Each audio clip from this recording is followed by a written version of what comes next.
Music is first and foremost a living art, and we play the music of the past and we make it come alive. But we also have an obligation to the living to play their music, and it would be sort of artistically dishonest to, I believe, ignore the music of your own time. Each period has its own great music. Throughout history, all kinds of music was played, and some of the composers fell by the wayside, and some of them did not. But it's just, music is still a magical art because it affects us, but we don't really know why it does, or even precisely how. So it kind of taps into part of the psyche that perhaps nothing else quite does.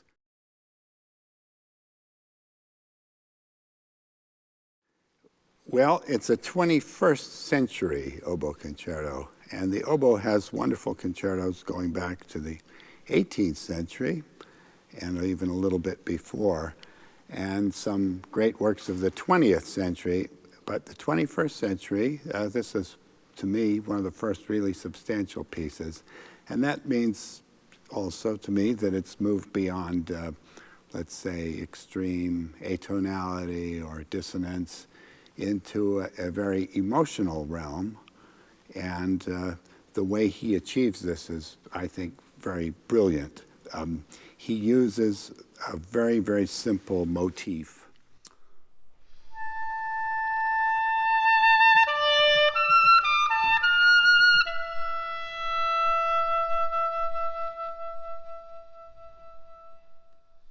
So that's just 5 notes. It's a sort of a mode. It could be Asian, it could be Japanese, it could be Byzantine, it could be Greek, who knows? But it touches a kind of a primal nerve, I hope, to the audience of the ancient, referring to the ancient origins of double reed instruments, which go back as far as recorded history. So the most interesting thing is how he's taken this sort of ancient sound into the 21st century. His background, he wrote this in 2005. Of course, you know, Christopher is a very successful composer, but his background also includes, he knows his rock and roll, and some of that is apparent in the music, not obviously, but the kind of extreme energy.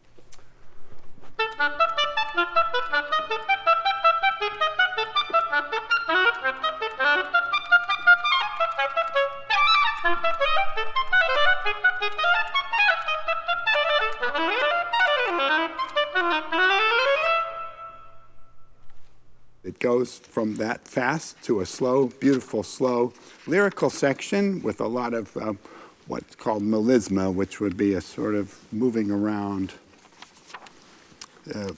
in a vocal way. Then after this beautiful lyrical section, there's a kind of a shattering climax in the orchestra with fantastic orchestration. You'll have to come and hear it to hear the orchestra. And then there's the last movement is a kind of a slightly crazy tarantella, sort of sped up like an Italian, except that it's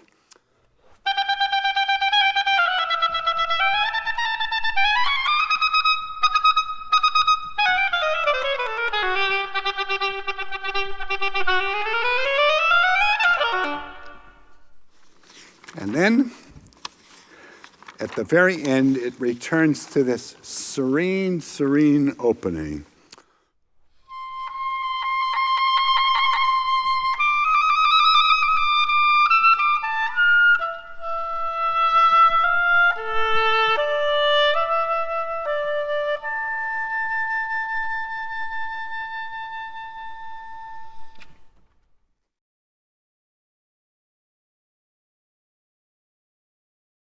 I think they should just listen for the emotional content rather than analyzing it, because it's a very strong, to me, musical narrative. It tells a story, and like all great music, it leads you somewhere and takes you somewhere, and then sometimes brings you back. And when you come back, you may not be quite the same person as when you started.